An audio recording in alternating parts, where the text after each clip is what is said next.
Yo, Jets Nation, welcome back to another Jets Media live stream today. I'm joined by my buddy Jack, and we're going to be breaking down the 2023 draft class, and I'm really excited to get you guys on here. This is going to be a call-in show. I want to hear from Jets fans to get their reactions of the New York Jets 2023 draft class is in the books. Jack, how you doing, my friend? How you doing today? I'm good, man. I'm good. It's been an exciting week and a half or so for Jets fans. And yeah, we got a lot to talk about. So I'm very excited to get into it all. Yeah, man, the Jets got 7 new players added to the roster, and we're going to break it all down with Jack. If you guys are just tuning in, do your boy a solid favor, hit that thumbs up button. I greatly appreciate each and every one of you guys tuning into the chat. Shout out to Ray, shout out to Jersey Dolphins in the chat right now, and shout out to anybody tuning in on Twitter. We greatly appreciate each and every one of you fellas and girls and boys. Let's get into it, baby. So we've had a lot of time to really digest this draft class. It officially got wrapped up Saturday. The Jets go out there and get a bunch of undrafted free agents. So, Jack, just overall, before we get into each individual prospect, what's your state of this draft class? How do you think the Jets did? How do you think Joe Douglas came away with this? Obviously, it wasn't a flashy, historic draft class like last year was, with star-filled, because we didn't have that type of capital. But what's your overall thoughts so far of the 7 new New York Jets? Listen, man, I think we had a good draft. I think that, people are still on a massive high from last year's incredible groundbreaking draft that Joe Douglas had, as they should be. I mean, we're never going to get another draft like last year, probably for the rest of our lives. That's how rare that is. I mean, it's only the 3rd time in history that a team has had both the offensive and defensive rookie of the year. So I think we're all on a high from that. So I think that's why, number one, the draft just felt in general less exciting this year, also because Aaron Rodgers just got to town a few days beforehand, so it kind of overshadowed the whole event as a whole. But I think in terms of the players that we came away with, I think it's pretty solid, man. I think we addressed some needs. I think we took some picks that can hopefully pay off in the near future, if not, next season and beyond. And I think that, we took a bunch of guys with lots of potential, and we took, very high character, leadership type guys as well. So we'll see how it pans out, man. I'm excited. Obviously, it pales in comparison to the draft we had last year. That's number one. But I think Joe Douglas, nailed it again. And I love the first round pick. I know that was probably the most controversial of them all. Personally, I love it, and we'll obviously get further into that. But I think overall, I think it's another very solid draft from Joe Douglas. I certainly don't think that, there's any need to throw shade on these young players who haven't even played a snap yet in a Jets uniform. So I'm just excited to see what these guys can do on the field. I agree, man. And I think you hit the nail on the head. I think that we cannot, this is the time where we grade them and we say they're good or not, and it's good for content purposes, but the reality is we're never going to know if all 7 of these guys are going to be good. And guess what? Not this year, but it takes a 3-year window to figure out if they're good or not, and they have a long-term future for the New York Jets. My man asked a question, will the Jets make any trades or check in free agency for more depth? Absolutely. The second wave of free agency is going to kick off probably this week, and there's a lot of free agents still available that the Jets can go out there and get. The first position of need that comes to mind for me, Jack, is interior defensive line. The Jets did not address that in the NFL draft at all. And I think that as good as this Jets defensive line is, they're lacking that pure fat boy in the middle to help the run, because I think we have pass rushers galore, but they're missing out on that, big time run stuffing defensive tackle. And there's a lot of defensive tackles available. Someone like Al Woods, who the Jets actually had a meeting with a month or two ago, the veteran from Seattle. He is a player that I would love the Jets to bring in. Another guy we all want the Jets to bring back is Quan Alexander. People say there's a hole at that weak side linebacker. We did draft Zaire Barnes, which we'll get into, but I way prefer to bring back Quan Alexander. Absolutely. So there's definitely some, moves to be made for the Jets. There's going to be trades. And don't forget, there's going to be cuts that happen around the league that the Jets are probably going to bring in. Last year at this time, we brought in Nate Herbig. So there's going to be additions to the roster. And the roster as it stands right now is not going to look anything like when they make their final 53 cuts heading into September. There's a lot to get through until then. Hey, Nate, Richie, what up, man?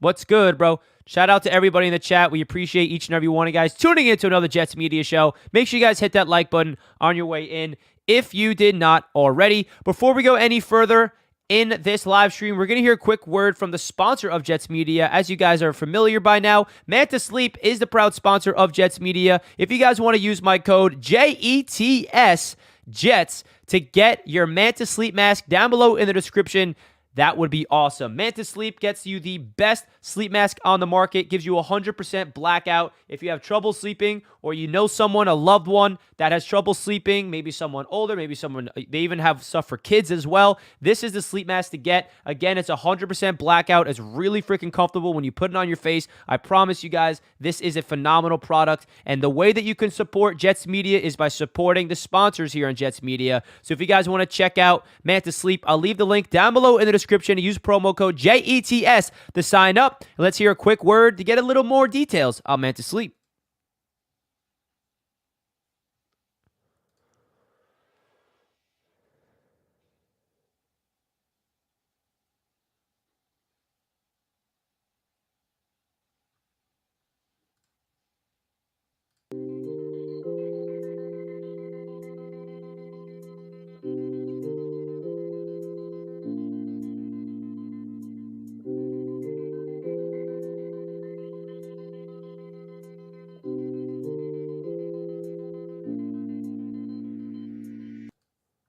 All right, thank you, Manta Sleep, for sponsoring this live stream. We greatly appreciate them. Make sure you guys go get your Manta Sleep mask today.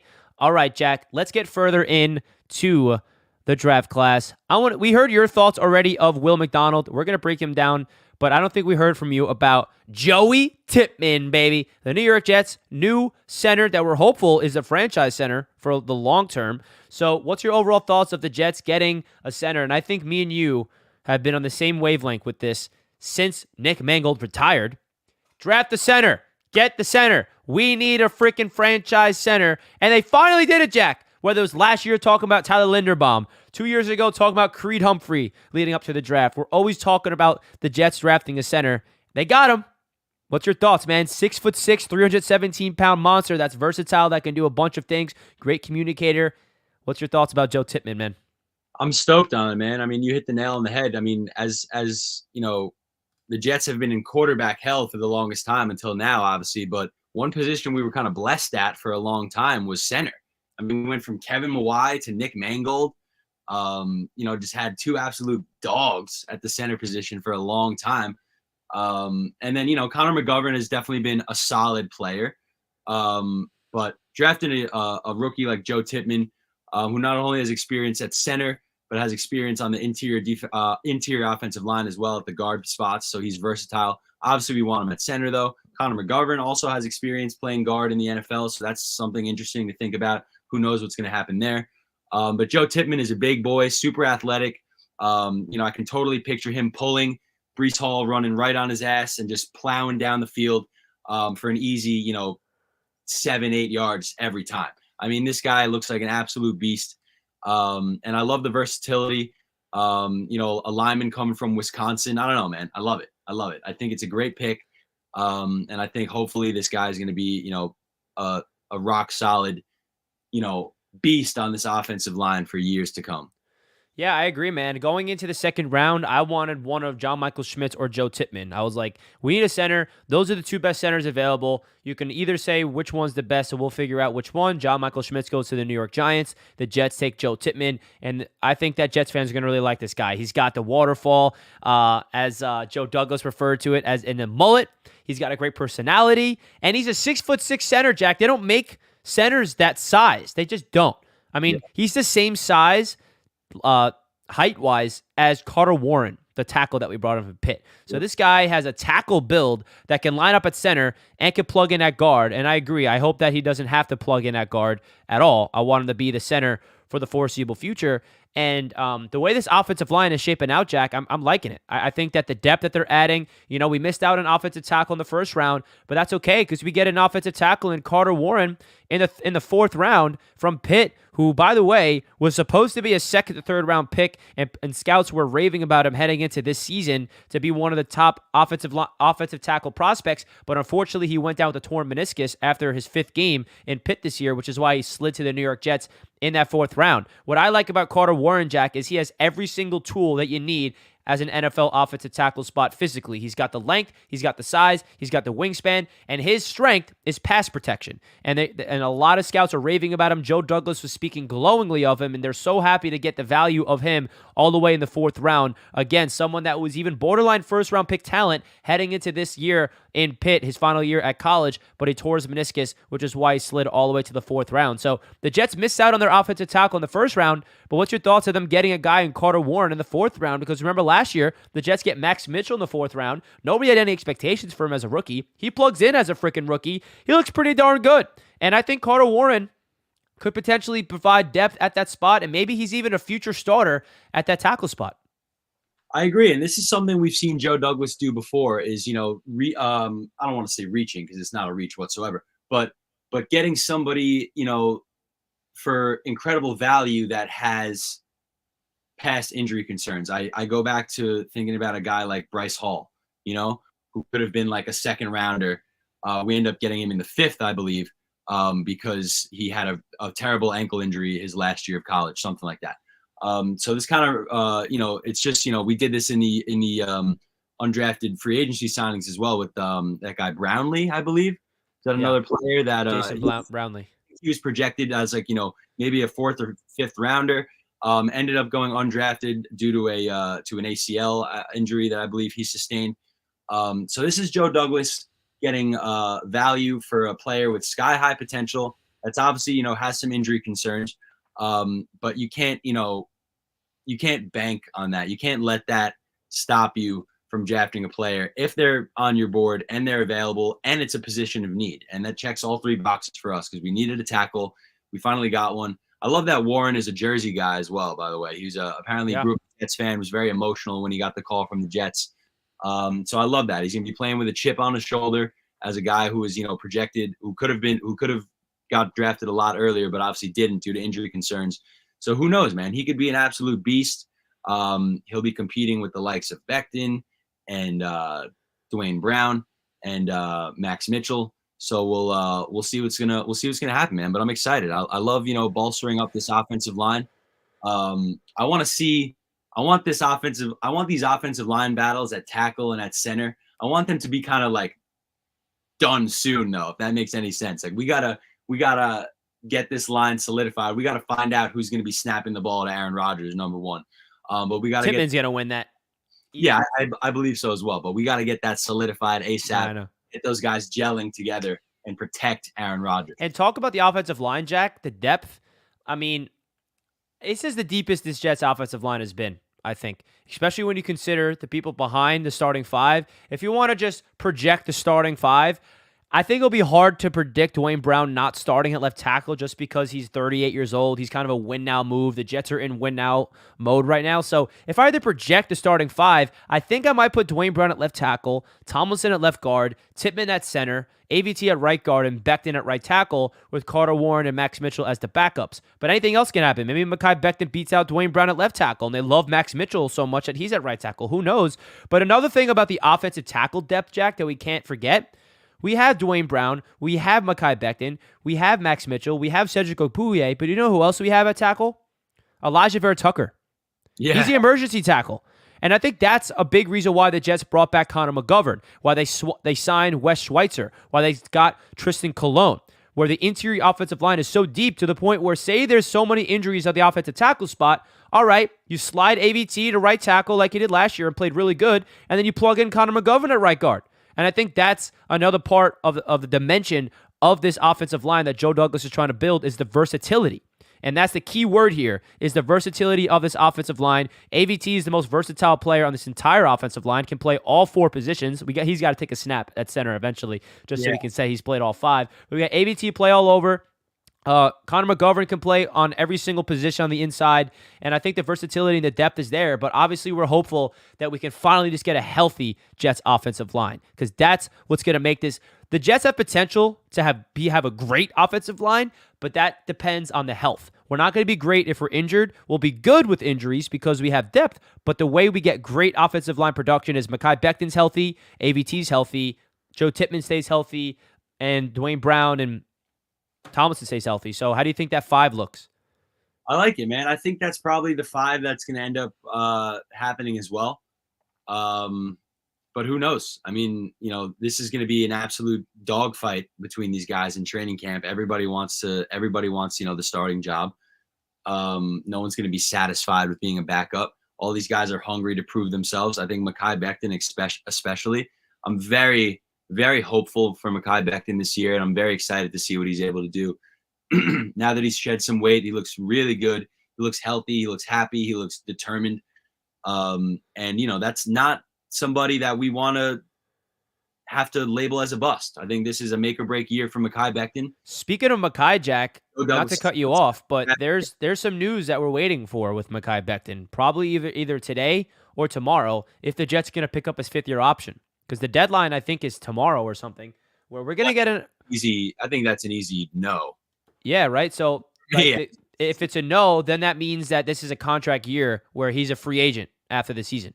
If it's a yes, go out there and prove himself. So I think exactly. So I agree. I think that the Jets are not going to take the risk of giving that 5th-year option, because if he goes out there this year and gets hurt, then he has a big contract already solidified, fully guaranteed for the 5th year. So I think the Jets might not pick it up, and that really makes you really wonder about the future of this offensive tackle spot even more. And if Mekhi Becton does ball out, the Jets can use a franchise tag on him, if anything, if they don't want to extend him. So I think that's what the Jets are going to do. So we'll see the news on that front. But going back into the first round, Jack, because I think a lot of people were upset that the Jets didn't get an offensive tackle more than Will McDonald as a prospect. But the more I'm doing research on Will McDonald, bro, do you know what the Jets got him for that I'm comparing him to? Edwin Diaz. He's the closer. Maybe. He is the closer. And I think, Bryce Huff was the closer for the Jets last year, and he did a good job. But Will McDonald is Bryce Huff with completely different athleticism, completely different length and size. And I think the Jets are going to plug him into this defense to absolutely maximize his strengths. I mean, Robert Saleh mentioned that they want to get him out of the 4-eye and get him into the wide 9. And basically what that means, I did some research on that. Will McDonald in college, right? And the way you compare Will McDonald to a guy like Jermaine Johnson, power defensive lineman, hand in the dirt. He lines up on the 4-eye right in front of the offensive tackle. He's a power edge rusher. Whereas Will McDonald, pure speed rusher. Wide 9 means you line up, hand up, you're standing up all the way on the end to the point where you have a speed advantage. You're trying to bend around that corner, where the 4-eye is kind of like you're right in front of the defensive tackle, hand in the dirt. You want to go up there. Iowa State had Will McDonald lining up in that 4-eye like he's a power pass rusher, and he was freaking productive there. But the Jets are not going to put him there because they know that he has more speed element. He's a more finesse, so they're going to get him out there where he's standing up all the way on the outside of that defensive line, and they're going to try to speed rush him. And what that does is it takes the offensive tackle out to the perimeter, which opens up opportunities for Quinnen Williams to eat up inside, Carl Lawson to come out on the other side. So I think that the Will McDonald move is more about the Jets feel like they're going to have a lot of leads to protect in the fourth quarter on third down pass rush opportunities. Will McDonald will be put in there to get to the quarterback. And if you look at his freaking tape, it's absolutely ridiculous what this guy has abilities. His bend is different. His ability to just swim off of people and have a good knack of even going inside, not relying so much on bending outside. He can cut inside as well. And I actually love this draft pick. The more I'm doing research on him, 7-foot wingspan, 34 career sacks, which is a Big 12 record. And his personality as well. I don't know if you saw his press conference, but I really like what he had to say as a character perspective. But I think that the Jets might have got something special at Will McDonald, man. I think so too, man. I hope you're right. I mean, I was hyped, and as were you. I was hyped, from the second the pick was announced, because I have faith in our general manager after he absolutely slayed last year's draft. I understand a lot of people out there wanted to go with Jackson Smith and Jingba as he was still on the board.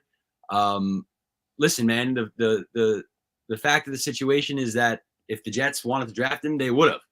Clearly, he wasn't on the Jets' radar. Otherwise, they would have drafted him right there. So they end up with Will McDonald, a dynamic player that can come off the edge. Obviously, we're going to use him differently than he was used in college.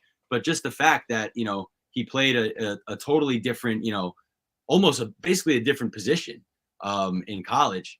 And then we're going to use him differently in the NFL. It shows that this is another versatile player that Joe Douglas has selected from an awesome program in Iowa State. And I'm excited to see what he can do, man. Like you said, it's pure speed and finesse off the edge, more similar to Bryce Huff than a Jermaine Johnson. I think, more athletic and faster than Bryce Huff. I think, as great of a player as Bryce Huff has been when his number has been called, I think Will McDonald can be, Bryce Huff times 2, times 3, and just be an absolute burst of energy off the edge. And like you said, a closer. I love hearing Joe Douglas say, yeah, we expect to have, some double-digit leads late in games. And, you can never have too many pass rushers to seal the deal.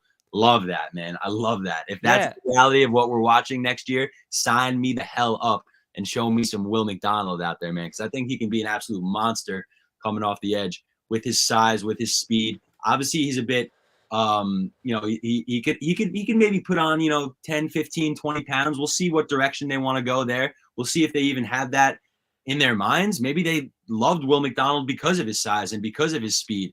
But if you look at, other, productive edge rushers around the league that play in the same sort of situation that we're going to be using him in, he could add some weight on there. So we'll see what they decide to do with that. But I think, he has through the roof potential. He was, dominating, great competition at the Senior Bowl. So I think, Joe Douglas hopefully nailed another first round pick. I'm very excited to see what this guy can do. He also adds a different dimension to the defensive line, Jack, the versatility he brings, because both Jermaine Johnson and Michael Clemens last year that we drafted, completely different than what Will McDonald brings. Both Michael Clemens and Jermaine Johnson are power defensive ends, where they come out there, they're good against the run, they're also good against the pass, they can be out there for 3 downs, and they can go inside, and they can kick inside if they want, like a Michael Clemens, but Will McDonald brings just pure pass rush specialist, and that's what this Jets defense kind of needs, especially with Carl Lawson entering the final year of his contract, and Bryce Huff, by the way, only under contract for this season, so the Jets don't really have a pass rush specialist on their team, because that's not Jermaine Johnson's game. As much as we loved Jermaine Johnson last year, and I'm very excited for him in this season, he's not a pass rush specialist. What makes Jermaine Johnson so good is he's all around. He can stop the run. He can do a lot of great things, but they need that closer and that athletic bend on that outside, especially when you're in a conference in the AFC that you got to get to Patrick Mahomes. You got to get to Josh Allen. You got to get to all these quarterbacks. So the fact that they added a speedy edge rusher to complement the power element of Jermaine Johnson, I think that's going to do a lot of great things, especially for Robert Saleh defense that prides himself on the deep and the depth and the talent and the strain and the violence of the defensive line, man. Woo! The more I think about it, bro, the more I get excited. So, guys, we're gonna be opening this up to a call-in show in just a few minutes after Jack and I we get hear Jack's thoughts about the rest of the draft class. But if you guys are just tuning in, do me a favor and please hit that thumbs up button. We greatly appreciate each and every one of you guys tuning in. We got 69 people watching. Nice. So make sure you guys smash the living heck out of that like button if you guys are enjoying the show right now. So, Jack, another player that's one of my favorites in this draft class was Izzy Abanikanda, baby. The Jets go playmaker. They go an explosive running back out of Pitt. They draft back-to-back players from Pittsburgh in Carter Warren and Izzy. Now, this is a prospect. Now, Jack, I don't know if you saw these rumors, but they're rumors, but I'm seeing reliable sources confirm it, that the Jets were interested in drafting Bijan Robinson and Jahmyr Gibbs at 15 if they were available there. It's hard for me to believe that. And I don't know if I would have been happy with that. So what's your thoughts of the Jets evaluating the running back situation and hypothetically thinking that they were so high on one of Robinson and Gibbs that they would have drafted him as high as 15, but they still get a guy in Izzy Abanikanda with value that is in the 4th round, and a lot of people feel like that, Connor Rogers, who I value the highest out of NFL draft experts, he had him as his 5th running back in this entire draft class. He had 1,400 yards last year, 20 touchdowns. I mean, this guy was an absolute electrifying monster. Add him to the dynamic backfield unit of Breece Hall, Carter, Bam Knight. I mean, Breece Hall's coming off an ACL tear, so it's really unfortunate that we don't know what to expect from Breece. So what's your thoughts of the Jets evaluating their own running back position and potentially getting a running back in the 1st round, but eventually getting their guy in Izzy? Listen, man, I think that this is still an offense, Aaron Rodgers or not. The Jets throughout their history have had success when we have a successful running game. And ever since Brees Hall, and I'll throw AVT's name in there, they went down in the same goddamn game. We saw the running attack take a significant drop off since those two went down. So I understand, obviously running back is one of the more injury prone positions because they're getting hit every time they have the ball in their hands.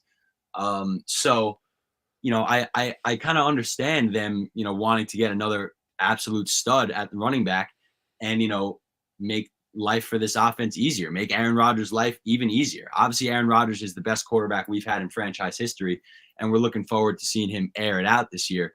But, obviously we have, an offensive line that's built to run the ball down your throat. We have talented running backs, and we added another home run hitter, I think, in Izzy. And I'm very excited to see what he can do. But I can, I don't know if I would have been thrilled with taking a running back in the first round, but I can understand how it is. They could view it as a position of need based on Brees Hall having the beginning to the season that he did, and then, him being unavailable for the rest of the year out of nowhere. So you can see how quickly, we can go from a super productive rushing attack to kind of being stagnant for the rest of the season. I think about James Robinson, who was kind of an L, right? I mean, we expected James Robinson to do good things for us. Really didn't do jack shit. Obviously, we saw the emergence of Bam Knight, and that's all well and good. But I think, now it's a competition between, Michael Carter and Bam Knight to see who's going to be on this 53. We could go with 4 running backs on the 53, but I think, it's all of a sudden, if I had to predict, it's going to be Brees, Izzy, Michael Carter, Bam Knight to the practice squad, and we'll elevate him if God forbid one of these guys goes down. But I like it, man. I like adding another home run hitter, big time playmaker to an already talented group of guys, and it's just going to make everybody's life on the offense easier. I mean, talk about adding Joe Tippmann to the mix. Izzy running behind Joe Tippmann, breaking free up the middle of the field, gone. Give me that all day and make Aaron Rodgers' life easier, make Nathaniel Hackett's life easier. Just, the way the Jets have seen success with or without a Hall of Fame quarterback is by running the ball down your throat. So I love the pick, and I'm excited to see what he can do. Facts, man. And the Jets also had another running back, an undrafted free agency, Travis Dye from Oregon, and he transferred to USC. Now we got to talk about this because last year, Zonovan Bam Knight was undrafted. And look what he did. So Travis Dye is interesting. He was a team captain, and he tore his ACL last year, and the Jets feel like that he would have been drafted if he did not tear his ACL. So you see a similar trend here. He was a team captain of that USC team. He tore his ACL, and I remember that I saw a picture on Twitter where it was a really big deal for that club. Like, he was their heart and soul of that run game. Caleb Williams, who was going to be the first overall pick next year. Like, it was Caleb Williams and Travis Dye as that, dynamic 1-2 punch, as Caleb Williams through the air, Travis Dye on the ground. And Travis Dye is like a pass catching back, kind of reminds you of like a James White, where he's just really elusive out of the backfield, throw a little slip screen, get the first down, kind of like a Michael Carter style. So keep in mind, Travis Dye, we'll see what he can do as an undrafted free agent. And that's really the running back room. That's 5 running backs heading into the camp. And I think they could add a couple more veterans to really round out that room. Before we open us up to call-ins, Jack, any thoughts on the other picks that we haven't mentioned? Guys like, Zaire Barnes, Jarek Bernard-Converse, Zach Kuntz, who's like probably one of my favorites from day number 3. I'm not really a fan of the Zaire Barnes pick personally, because he was a late riser on boards, and he just doesn't really seem like – it felt like a big reach. But, hey, we'll see if he's a core special teamer. Sign me up for that. He's a big athlete. Jarek Bernard-Converse is interesting because he's versatile. He can line up in the outside corner, line up in the slot, go back to safety, also do special teams. He's another freak athletic guy that's coming from LSU. And then Zach Kuntz. So Zach Kuntz, I saw people on Twitter saying that they wanted to draft him like early, round 4. Like, Dolphins fans are pissed because that's who they wanted, and the Jets got him so late in the draft. The most athletic tight end to come out of the draft ever. Like, literally. Number 1 RAS score of all time. 10 perfect score that he has. 6'8", ridiculous wingspan, his 40 speed. Just imagine what Aaron Rodgers can do with a raw prospect like that if his name is called. So what are your thoughts of the guys in the back end of the draft? I like him, man. I think clearly a priority for the Jets this year was athleticism. Yeah. And, we see that as a trend throughout all of these picks, not just these, three guys that we mentioned. But Jarek Bernard Converse, is that Bernard Converse? Okay. Yeah, I mean, absolute burner speed. I think a 4.43 guy, Yeah. and versatility. I can see him as a special teamer. I do agree with you about the Zaire Barnes pick. Not that I dislike the pick, but it definitely seemed like the sketchiest. Like, all right, sort of, let me try and get behind this sort of pick. But Joe Douglas drafted James Morgan. Joe Douglas has not been, Yes. no general manager is out there sniping perfect pick after perfect pick after perfect pick. So we'll see how it works out. And then in terms of Kuntz, I mean, I love Coots. I already hear it in MetLife. that Coots. already. But obviously a freakish athlete for such a massive human being. I could totally see in him being, a red zone threat for Aaron Rodgers. Aaron Rodgers loves going to, Robert Tonyan in the red zone, for example. It's another big body tight end. So I like that. Also going back to the running backs real quick, Aaron Jones in the recent years has emerged as one of the more versatile and, better running backs in the league in terms of being able to run the ball and catch passes out of the backfield. So I think, going back to the running backs real quick before we take the callers, getting the versatility of Izzy, I forget the undrafted guy's name. Travis Dye. To mix in with Breece Hall, Michael Carter, Bam Knight. We'll see how all these guys, play. But I think, it's an important need that we addressed. I think that, running back, you could say arguably, and I know people are gonna come at me for this, but I think, with the injuries that we saw last year, I think you can say running back was more a position of need than wide receiver. Because when Breece Hall went down, man, let's face it, the running game was never the same. Breece Hall was an absolute monster. Michael Carter had a relatively down year last year. Bam Knight kind of, started doing nice things towards the end of the season when things were kind of all crumbling around us anyway. So I think grabbing another couple solid backs to compete, and, obviously Izzy's going to, be in the rotation. We'll see what happens with a guy like Travis Dye. But I think it's important for the whole offense for Aaron Rodgers as well, who's gotten used to, having a really good running back behind him in Aaron Jones. I agree, man. And don't forget AVT went down with Breece Hall, and that was another reason why the running game disappeared. Same game, Breece and AVT done for the year. Running game was never, ever, ever the same. And I'm hopeful that with Izzy and Carter learning from his down year and Breece Hall hopefully coming back, who, by the way, is looking really freaking good in terms of his recovery, and Bam Knight looked pretty darn good. I like the way this running back is working.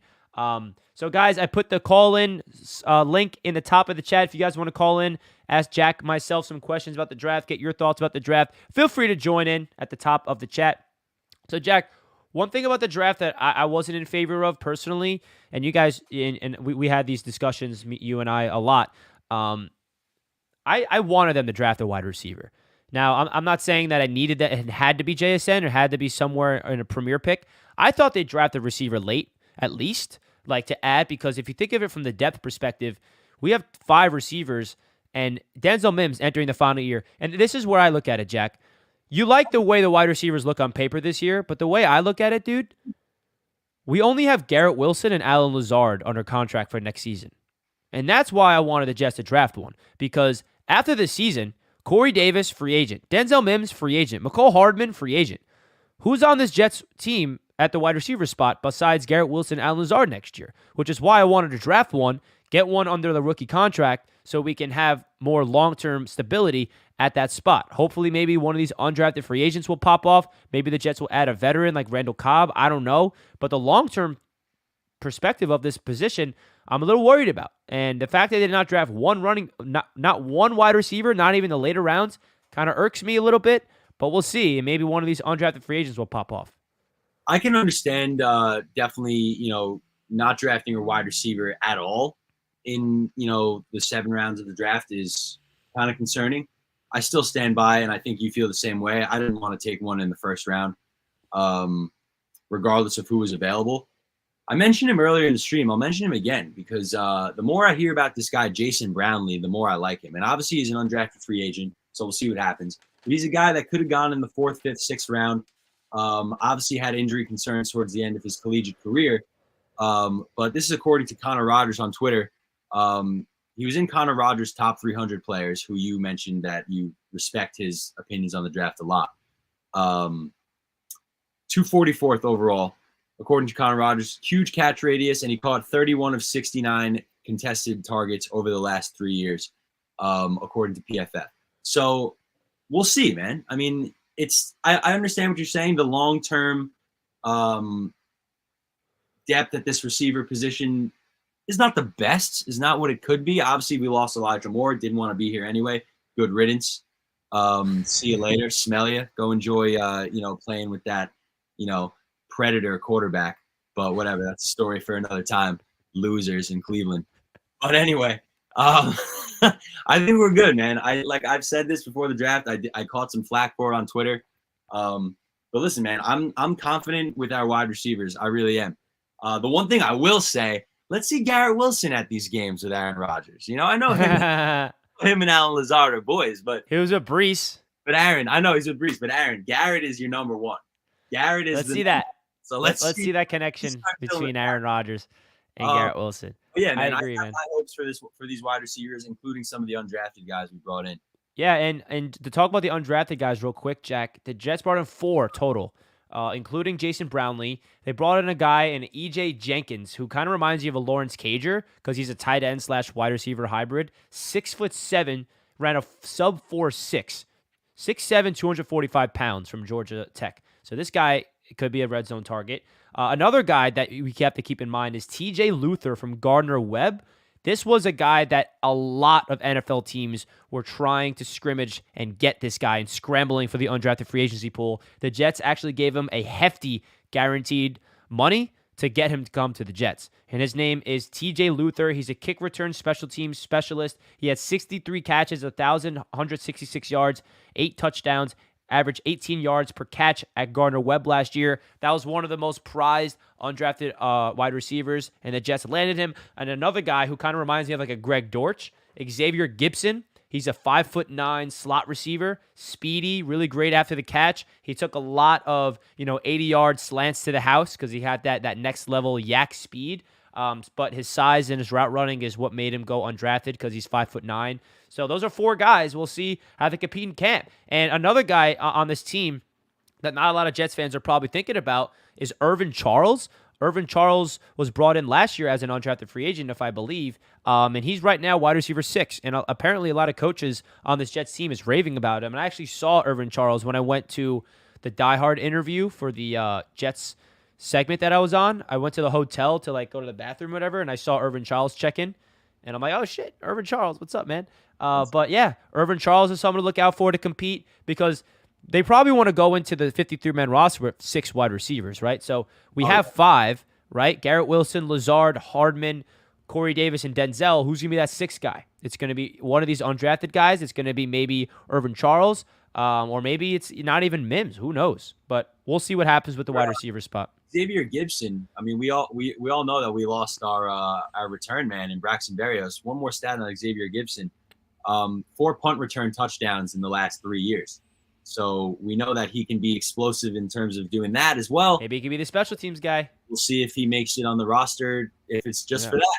We have Hardman as well. So I think we have McCole Hardman, who could be a special teams punt return, kick returner, and Xavier Gibson.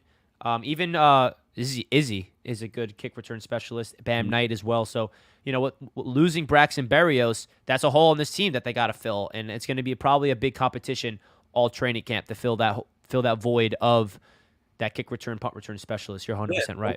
Although Braxton had a pretty, bad overall year last year, he was still, a part of the offense. His number was still getting called all the time. So, we need somebody to fill that role and do a better job than he did last year. So, we're obviously all thinking it's going to be McCole Hardman, but who the hell knows, man? One of these young guys can absolutely pop off.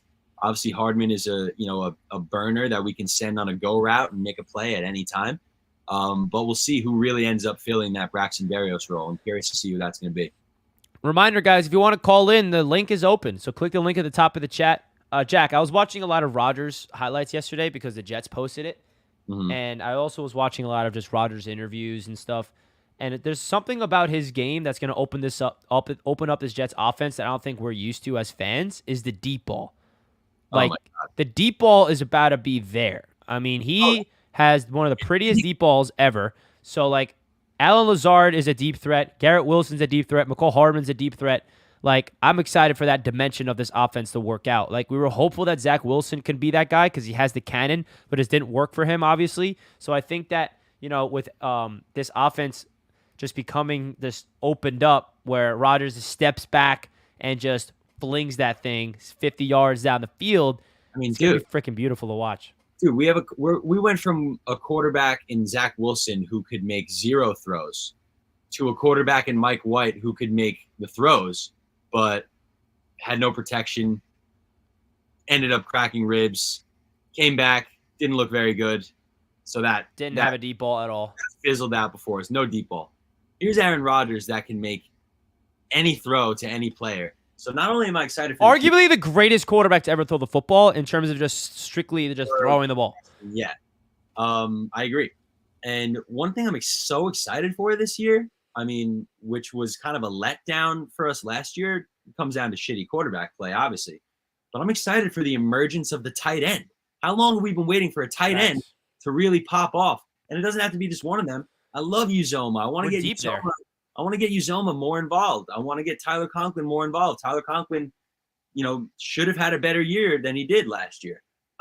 Jeremy Ruckert, we obviously didn't see a whole lot of at all. Towards the end of the season, he was laying some people out in terms of being a blocker.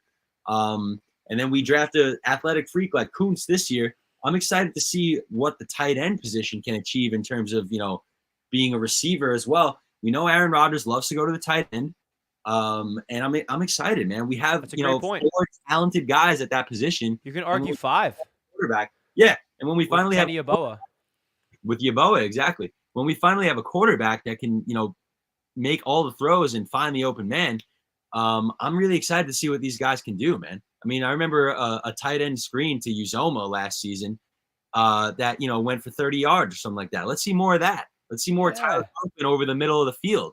Let's see Jeremy Rucker with the ball. Let's see what this 6'8" freak Kuntz can do, with a 50-50 ball in the end zone. I'm excited to see the tight end emerge because Chris Herndon, we had a little spark of hope. We're like, oh my God, Chris Herndon and Sam Darnold are about to be the dynamic duo of the Jets. I mean, the last real tight end the Jets had was Dustin Keller, feels like 85 years ago now. Jason Morrow. Let's see the emergence of a tight end on the New York Jets. That is something I'm very excited for this year. Jeff Cumberland. Yeah, dude, you're 100% right. The tight end position is a spot that I feel like a lot of Jets fans are kind of forgetting about, that we're pretty good there. Tyler Conklin's a quality veteran. CJ Uzomah, quality veteran. Jeremy Ruckert, he played finally at the end of the year. He looked freaking, first, Jeremy Ruckert, the best blocking tight end on this team. Like, I don't think that's a question. Like, his blocking against the Miami Dolphins in that final week was unbelievable. Like, he was getting to second level and cracking people. So, like, he brings that physicality into blocking. We got Zach Kuntz, who's kind of that Mike Gesicki, like, receiving threat at that spot. And then Conklin and Uzomah can do both. And I also think Ruckert is an underrated pass catcher, but he just hasn't, that's an underdeveloped quality of his game. But yeah, man, I think the tight end spot's going to be fun to watch. This is arguably, like, one of the best playmakers around Aaron Rodgers in his career in a while. Like, obviously, Devonta Adams was phenomenal with him and Aaron Jones, but, like, outside of those two guys, they never really had any depth. So I'm hopeful that Rodgers can sling this thing.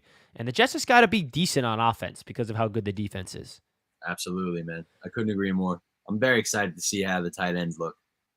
Like, the tight ends are a very lost art with this Jets franchise, and we're hopeful that we can just continuously add to this position and develop, man. In the Nathaniel Hackett system, you'll never know. Well, rookie minicamp starts off today, I believe, or this week. It's going to be fun to see all the rookies get out there in the field, see what numbers they're rocking, even though it won't be official, and just go from there. So, Jack, is there anything on this roster that you want the Jets to add? Maybe not a specific player, but, like, where are there holes on this team? Is it defensive tackle? Would you still want the linebacker be filled? Every Jets fan forever, since the Jamal Adams and Marcus May pick, since we list them out, thinks that safety is the biggest hole on this planet Earth. Where, by the way, the Jets don't view it that way, but the fan base does. So, what's your assessment of any holes on this roster that you like them to fill in the second wave of free agency? I think defensive tackle for sure. Obviously, Quinnen Williams really had his breakout season that we've been waiting for since he got drafted last year. And he emerged as one of the best defensive tackles in football. But obviously, Quinnen Williams is not going to be out there for 100% of the defensive snaps. We do got a guy in John Franklin Myers who's obviously had experience on the interior and on the edge. But we definitely need that big body run stuffing defensive tackle to play next to Quinnen, who can hopefully be I don't want to say as effective as Quinnen, because that's very hard to do. But we need a big boy. We need a big body that's going to plug up that A gap and, stuff the run. So I think that's, probably number one for me right now. I would say number two is probably, that weak side linebacker. We'll see what happens with Quan Alexander. We need to get Quan back, man. We need to get Quan back. That needs to be something that happens. We also need to pay Quinnen Williams. Obviously, we can't be too mad at what the front office has achieved recently, because we just got Aaron mother effing Rodgers. But we got to pay Quinnen Williams. We got to bring Quan back for at least another year. And we need to make sure this defense is absolutely ready to go. Bring back Quan, extend Quinnen, baby. We got the first caller. Ray's in the house. What's going on, Jack? What's going on, Rich? Ray, it's been a while, my man. How's sunny California doing, man? How you doing, man? It's drizzling, man. It's drizzling. It's doing okay. Just been busy with real estate. Real estate's been that's my bread and butter, so I have to feed the family. Well, how's that business going? It's going well? It's picking up. It's picking up really good right now. So it's been keeping me real busy. So I've been missing your calls on Mondays. But I had to go ahead and I seen you was on, so I just wanted to go ahead and chime in real quick. Yeah, we appreciate that. As far as the draft is concerned, of course, we have the Aaron Rodgers thing this week. So that kind of, like you said, Jack said earlier, that kind of took some thunder out of the draft. But the fact that we're in such a great place, we don't have no big splashes. It's more of building the long-term foundation. And I think that as fans, we got so accustomed to this, hurry up and put something in there, and they only last for like 1 or 2 years and then they're gone. So this is all new, and the fabric is, I'm loving the fabric. I'm loving what we're creating, and it's going to show. Running backs, I think we need to go ahead and I would like Kareem Hunt. He's still out there. Kareem Hunt lost a step or two, but I think that if we had him in our backfield and he catches and do screens really well, I think that'll be great. A veteran running back in there. You need a veteran. Got to get Quan back. I don't know what they're thinking. They got to get him in. He added another fire to the defense. The coaches said his attitude and his cliches and everything. The players fed into him. Yeah. So I don't understand what's going on there. I think we need to bring him back. The offensive line, I really believe that a line is going to actually become a strength. Everybody's saying, but ABT coming back, Mitchell coming back, and then if Becton does if he comes back, 80% of him coming back and playing the whole season, we're a problem. We're a problem. Oh, yeah. Receiver, as far as Richie is concerned about receivers, yeah, we might need to get some more depth at receiver. I think that we need. I don't know if we need another veteran. Well, this year we're good. I'm just thinking next year. Next year, and yeah, because only Lazard and Garrett are under contract. There's no one else besides those two. Like, that scares me. Yeah. So right now I think we set up to win now, like you said. Win now, but the undrafted free agency thing. This is my favorite part too, Richie. I love finding them diamonds in the rough. This is where you really can turn the organization around, when you can find so many some blue collar guys that appreciate the opportunity to play. They play harder than anything else, and if you can get some really good players there, you don't set your organization up to be good for a long time because you're keeping the money low and you get some quality players. So Exactly. That's the key. yeah, that's the key right there. And I think we're doing it right. I, I'm not too excited about the draft, but I know we did the right thing. So that's where I'm at. I'm just like even keel right now. I can't wait for the season. I can't wait for. Listen, this week doesn't the rookies report this week? The rookies Yeah. in the Rookie camp starts this week. This is the fun part. This is the fun part. The pros where get the other fun guys can begins. come. This is where the fun begins. Yeah, this is where the fun. And then they picked up a quarterback, some quarterback just for I guess for an arm for the what's it called. For the Who camp. knows? Yeah. Yeah. Yeah, they're picking up a lot of players. They got a new rookie coming in to go through rookie mini camp, and we'll see what happens. Ray, it's great to see you. I love to see you talking about these Jets. I think that you're on the nail with literally everything you said, and hope to see you again soon. And good luck with the rest of your real estate. Yes, sir. All right. Take care, Ray. You're the All right, Jack. We'll see All you right. soon, buddy. Salute to you, Ray. Have a good one, my man. What a guy. Great to see Ray again. Ray's awesome, man. Love Ray. Legend. Ray the legend. All right, Jack. I know it's close to your departure time. I got to get out of here, guys. I got to be somewhere at 1:30, but I appreciate all of you guys. Always so much fun to get on here and talk Jets with all you guys. So many fun things happening. So much excitement still ahead. And yeah, man, it's an exciting time. So you guys are going to see me on here a lot. I know I've been quiet for the last couple months, but I feel like I've been on here a bunch over the last week or so, and it's just been so much fun. I'm going to be on here a lot more. And yeah, hope you have a great, freaking fantastic day. Let's go Jets. Let's go Knicks. Tough L last night, but Julius Randle's going to be back for game 2, and we're about to bully the Miami Heat. Knicks in 5. Let's go. Knicks in 5. Thanks, Jack. Appreciate you, bro. Maybe 6 or 7, but Knicks move finals. Let's go, baby. See you later, man. Peace out, everyone. Shout out to Jack. All right, folks. Let's go. So, if you guys want to join in, you're more than welcome to. If not, I guess I got to wrap it up. This has been a very quiet college show. We got 80 people watching, and no one wants to call in and give me your thoughts of the Jets draft. That's okay. I'm not going to force you guys to come on here, but I do have to say, man, thank you so much for all the support you guys have been showing me on the channel. I got a lot of exciting things coming. I got the Jets Media Day announcement in a couple of weeks when the schedule drops. I've been on Bleacher Report this whole weekend. I got a lot of special series. If you guys have been following my channel for a while, you know that I come out with a lot of series at this point of the season. And they're going to start. Rookie profiles starts this week. We got player profiles coming, position breakdowns. This is where all the content comes, where we really break down the roster, get into the strengths, get into the weaknesses, get into all you need to know about these New York Jets. All right, we got the next caller waiting. We got Naft in the house. What's up, Naft? What's up, Richie? How you doing, my friend? How's it going, man? What time is it over there? 8:02. Wow, you're getting ready for bed soon. Seriously. Long day. How you doing, man? Good. Just wanted to come on and say, hey, because no one went on, so Yeah, right. Only Ray. I'm lonely Only over Ray. here. I was like, you can't leave Richie hanging, I appreciate that, Naft. You're my man. But I want to, the draft. I saw the draft. Not so. I wasn't expecting them to make a splash. I was expecting a wide receiver, like you said. I wasn't expecting an edge rusher. I was expecting an offensive line. Yeah. When they said Will McDonald, and that kid that was insane. Yeah, Jay, that was awesome. He represented us. I love that. Insane, man. That I love that more than the pick. Yeah, right.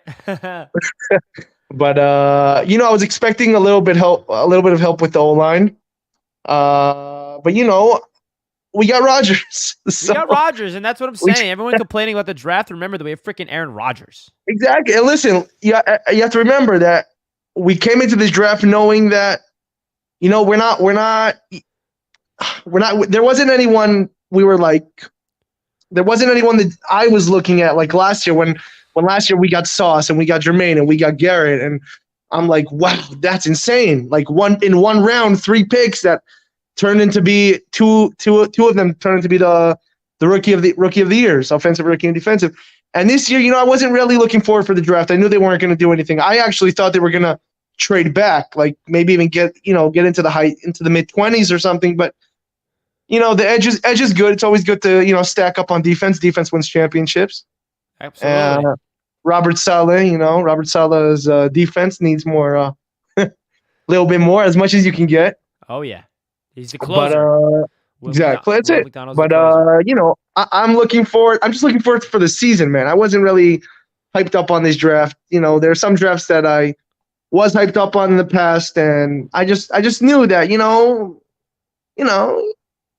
get through the draft and get Rodgers, get the draft, and let's go. Let's start. Let's get to September, man. Let's do it. We got Rodgers 3 days before the draft, and it sucked the life out of the draft, and there's nothing wrong with that. And yeah, I remember your video last year. I remember last year you and Jack were doing the video on the draft, and you were pumped up. And this year I was looking at you. You're by yourself in that room on your chair, and you're just saying like, "All right."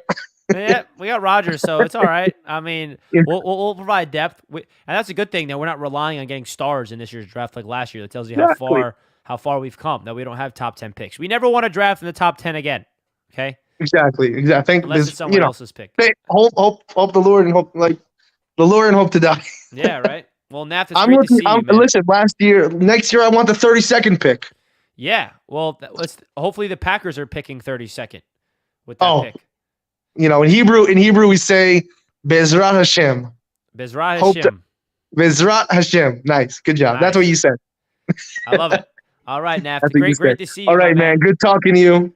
Hope you have a great week. You too, my friend. Right. Let's go Jets. That's Nath for you. You guys know Nath well. He's been on the channel a bunch of times. So, folks, if that's going to be the last caller, I don't see you anywhere else. Covered in Sauce says W position breakdowns. It's how I found you. Oh, that's great, bro. That's great. I really do love diving into the position breakdowns and the profiles. And so it's cool that you found me with those position breakdowns. It's come a long way. I was watching the old ones from like 2020 when I was breaking down Mekhi Becton as a rookie, and it was like, wow, I really did come a long way. My content sucked back then. How are you guys watching it? I'm just kidding. All right, we actually have someone else waiting in the chat to call in. We got Caden. What's up, brother? What's up, man? How you doing? Pretty good, honestly. So just wanted to give you my thoughts on the draft, and then, well, actually, I'll just show you it first. Just hold on 1 second. Yeah, let's see it. Uh-oh, he's going to show me, let me guess, an Elijah Moore jersey turned into Rodgers. How did I know? Look at that. You asked and you received, Richie. Caden is ahead of the game, and he's got an Aaron Rodgers shirt before anybody else. I don't know how well it's going to hold up going through the washing machine, but it is what it is. It's you know cool. what? If it's smelly, you don't got to wash it. Everyone will understand. Exactly. I wore it on draft night. Don't know if it exactly helped us in draft, first night of draft, but hey, it is what it is. So I'll just get right into it so I don't take up too much of your time. I was a bit underwhelmed by the draft class, but I mean, it's hard to beat what we did last year. I mean, that draft class was legendary, and I shouldn't really say anything because I was a person who did not like the draft class last year, did not like the Sauce pick at first. I went Thibodeau. When we took Brees, I was huge on Nakobe Dean. So I really can't say much, but on Will McDonald, it's like, I think everybody was just stunned, honestly. I mean, they really drained that clock down, and I feel like they were trying to trade out, just knowing how Joe Douglas is. And I was talking with a friend, and I'm like, yeah, like it's 1 minute left. They have to be trying just to hammer out the details of a trade. Like, what else, honestly? And then when the pick was in, I was like, okay, JSN, I guess. Then, like, he was really the only logical position in my mind. And then we go with Will McDonald, and I was stunned. What about you? Yeah, I mean, if you saw my face, I was stunned from the perspective of not expecting it. Yeah, you, Matt, Ryan, Greenbean, everybody. Like, who saw that coming? Like, nobody saw that coming. All the mock drafts we saw, I don't think one person had him going 15 to the Jets. And the only mock draft that I ever saw, like, having us take an edge was DJ not mocking Nolan Smith to us. So it's like, that I could have seen slightly more because, like, he had gotten a lot of draft buzz recently with his combine performance. But it's like no one even had McDonald on the radar. I know. It's crazy. And then when you break down the prospect and break down the needs of this team and just the perspective of getting a closer to help out this Jets defense even more, we'll see if he can develop into that because he's a pure pass rusher. You hope so. And I mean, I think he's still a bit of a project. He's raw in certain areas. So, I mean, I definitely think Jermaine should be a starting edge rusher this year. But, like, I mean, bring this guy in on third downs if, like, it's a 3rd and 12 or whatever. And, like, just have him go after the quarterback. Let the big dogs eat.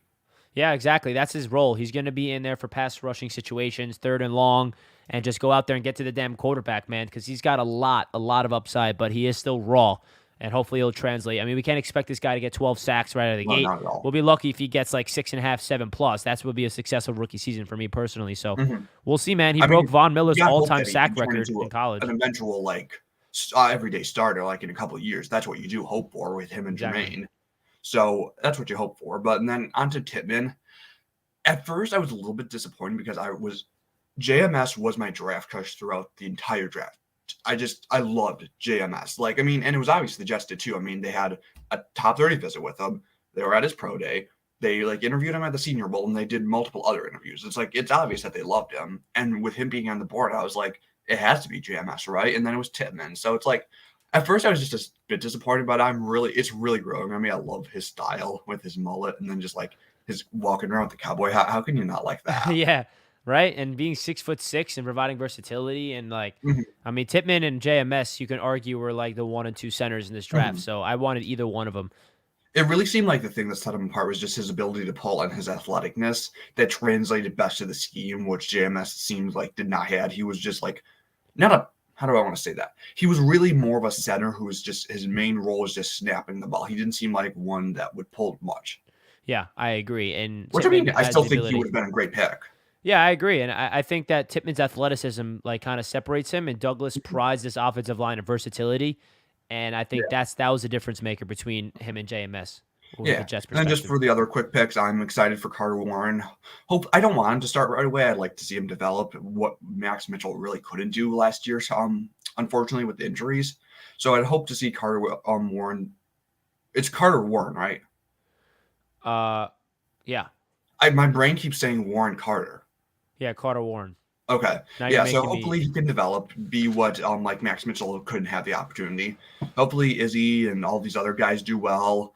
I was hoping for a more of a true safety in the draft. There's like Antonio Johnson, like whoever saw him falling that far, Chris Smith. I was really bummed that we traded out of the pick, and that's who Las Vegas came up to select. So a bit bummed by that, but overall, it's like this is a draft class for the future. Other than Tippmann, I actually don't see somebody with a real chance of being a full-time starter for all the games this year. He's the only person I really see with that potential. Yeah, I agree. I think that all of them are depth pieces, and we're hopeful that McDonald turns into a starter, and also Carter Warren, maybe not this season, but down the line could be a starter. And then the other guys are just special teams, depth, quality players that are going to be competing for their roles. So we'll see, man. I agree. This draft class is underwhelming comparatively speaking to last year, but only time will tell. That was a home run, though. It's like that was like a 1 in a million draft. It's Exactly, like, and that we're looking spoiled back with it. on now. And I mean, you have like Breece Hall, who, if he would have stayed healthy, probably would have been the offensive rookie of the year, or at least up there in contention with it. Exactly, Caden. Exactly. And also like Jermaine Johnson, who's just buried to a point on a deep defensive line depth chart. If you probably would have started him, he probably would have gone, I'd say, 8 sacks maybe. Maybe even rookie I of would have a bet on week that. honors one of these weeks. You never know. But overall, we just got to see how it goes. And I'm just curious. I'll let you go after this. What do you think of the UDFA signings? Anybody who you really see making the roster? There's 3 guys I really like. Yeah, I like Brownlee a lot. I like Travis Dye a lot. And hold on, I have a whole list here. Let me see them out. TJ You named Luther. just 2 of my guys. Brownlee, I think he can definitely push to make the roster. I don't know about Dye because we do have a lot of running backs, but I definitely like him. He was so good, and just that unfortunate ACL tear at USC derailed his season. Yeah, exactly. And then TJ Luther is another guy to keep in mind. I think the playmakers are big. They just got 3 linebackers right away, and you know that they're really trying to cloud that position with depth and competition because that weak side linebackers, there's still an open spot for there. And then outside of that, man, you know, defensive line from Pitt, they got a safety as well. So Waters, I believe, from Texas Tech. There's going to be a handful of these guys that's going to make the roster or be on the practice squad to get elevated eventually. Because last year, Tony Adams got called up, played well. Bam Knight did. Bryce Huff, recent years. I mean, there's a lot of examples of the Jets utilizing the undrafted free agency pool in their favor. One name that you didn't mention that I think is being underrated, Trey Dean, safety from Florida. He's not being talked about as much, but he was seen for a bit, I think, as like a 4th, 5th round guy who would be drafted. And from what it sounds like, I've seen a little bit of him. He's pretty good, actually. I wouldn't be surprised if he pushed to make the roster with just like overall the safety depth chart being kind of weak. I made So my I definitely think undrafted he could push. video after before they signed him, so I couldn't break him down in my video, but I think I'm going to make an updated one to break him down. Yeah, I'm excited for him. I definitely think he can push to make the roster. But anyways, Richie, I'll let you go. JETS, and also I really hope to see Jets, Giants, Monday Night Football week 1, because the first week of the NFL season, it drives me nuts because I always have an event like Thursday through Sunday that weekend with my family where we're like very invested in and busy, and I have no real ability to watch the games, even if they're on. So now if we put it on Sunday night or Monday night, I would have the ability to finally watch a game week 1. There we go, kid, and I love to hear that, man. Hopefully, I agree. And then on 9/11 too, like how cool would that be against Jets Giants? The NFL would make a mistake if they don't get that done. I think so. I think that could draw in some huge ratings. I know, right? All right, kid. Appreciate your analysis, my man. Have a good one. Talk to you later, Richie. Peace out, bro. All right, folks. We're going to wrap up the show here. We appreciate all you guys tuning into the channel. Please hit that like button on your way out. Thank you all for providing all the support and the live chat with the like buttons, with the subscriptions. It means a lot to the channel. I'll catch you guys later. My name's Richie, and I'll see you next time. Peace and go Jets.